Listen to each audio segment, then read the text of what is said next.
European contact with indigenous peoples, a cultural awareness lesson. Welcome to this lesson in our cultural awareness training series. Today we're exploring a pivotal moment in history, the first contact between Europeans and indigenous peoples. This isn't just a history lesson, it's a chance to see this moment through an indigenous lens, to understand its impacts and reflect on what it means for us today. Before Europeans arrived, the Americas were home to millions of indigenous peoples living in diverse, thriving societies. These were not empty lands waiting to be discovered. Indigenous nations had their own systems of governance, trade, and spirituality deeply connected to the land. For indigenous peoples, the land wasn't something to be owned.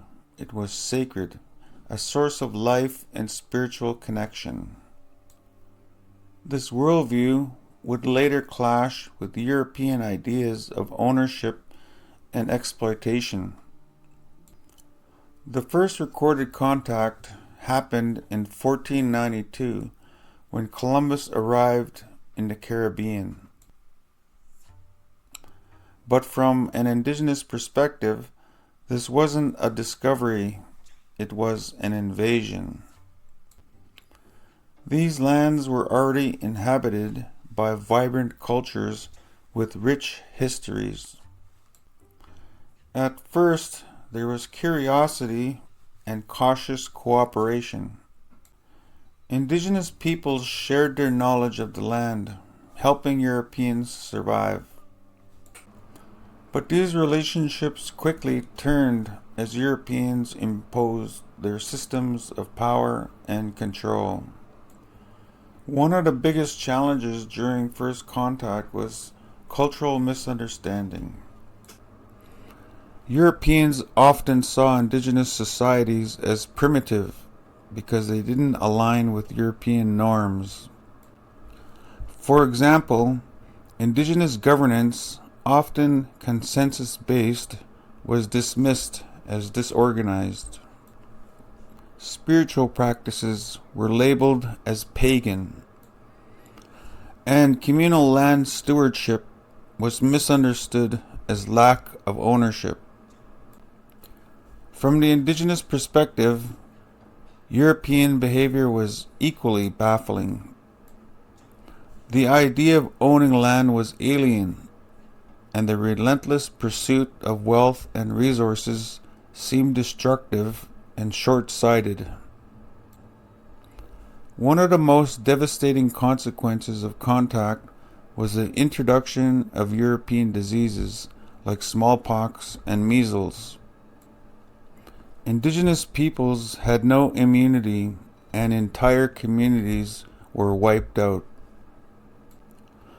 In some areas, up to 90% of the population was lost. This wasn't just a health crisis, it was a cultural one.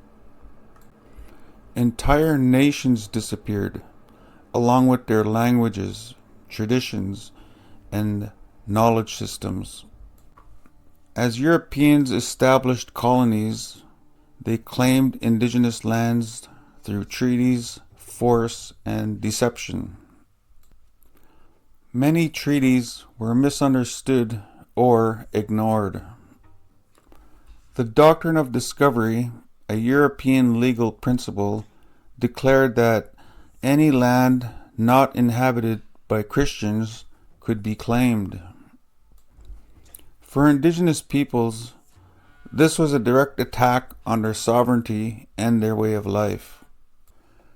Despite these overwhelming challenges, indigenous peoples resisted colonization in many ways.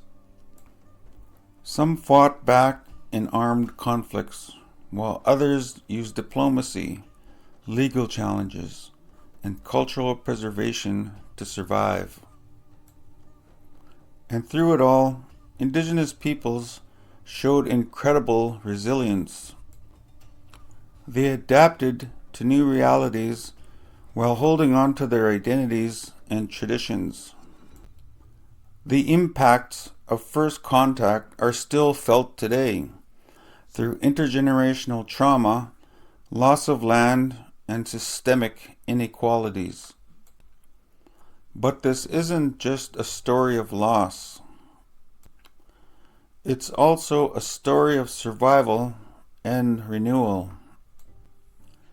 Today, Indigenous communities are reclaiming their language, traditions, and rights.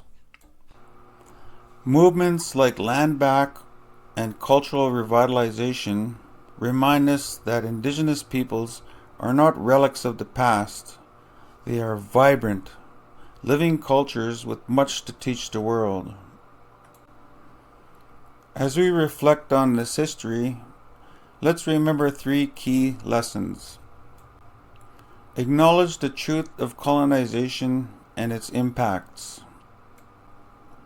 Center Indigenous voices in discussions about their history and future. Commit to action, whether it's supporting Indigenous-led initiatives or educating others.